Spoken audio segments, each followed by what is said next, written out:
بسم الله الرحمن الرحيم. يا أيها المدثر قم فأنذر وربك فكبر وثيابك فطهر والرجز فاهجر ولا تمنن تستكثر ولربك فاصبر.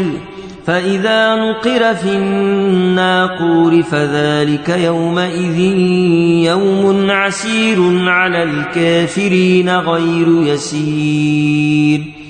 ذرني ومن خلقت وحيدا وجعلت له مالا ممدودا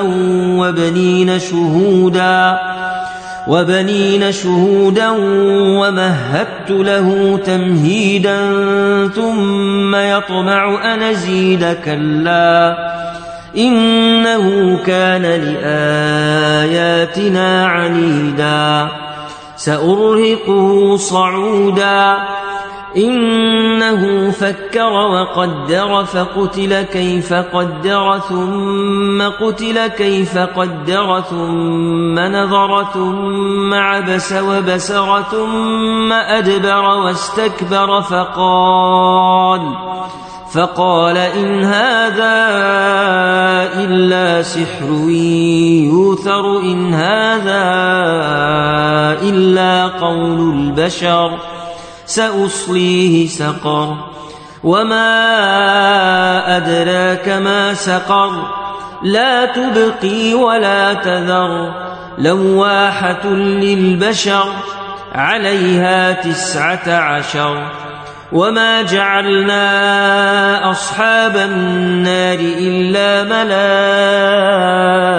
ملائكة وما جعلنا عدتهم إلا فتنة للذين كفروا ليستيقن الذين أوتوا الكتاب ويزداد الذين آمنوا إيمانا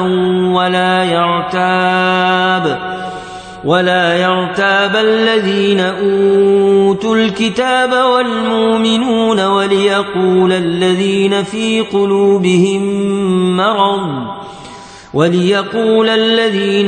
قلوبهم مرض والكافرون ماذا أراد الله بهذا مثلا. كذلك يضل الله من يشاء ويهدي من يشاء وما يعلم جنود ربك إلا هو وما هي إلا ذكرى للبشر. كلا والقمر والليل إذا ادبر والصبح إذا أسفر إنها لإحدى الكبر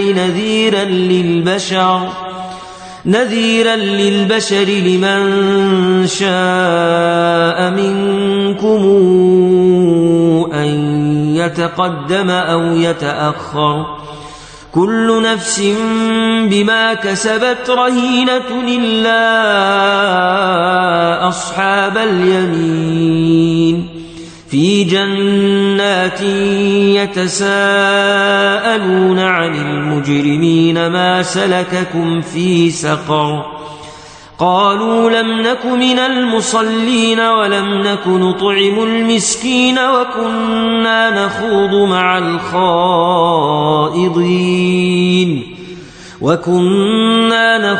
مع الخائضين وكنا نكذب بيوم الدين حتى أتانا اليقين فما تنفعهم شفاعة الشافعين.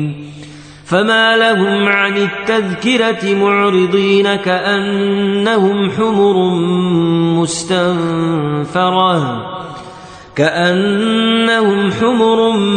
مستنفرة فرت من قسورة بل يريد كل امرئ منهم أن يؤتى صحفا منشرة. كلا بل لا يخافون الآخرة كلا إنه تذكرة فمن شاء ذكره وما تذكرون إلا أن يشاء الله هو أهل التقوى وأهل المغفرة.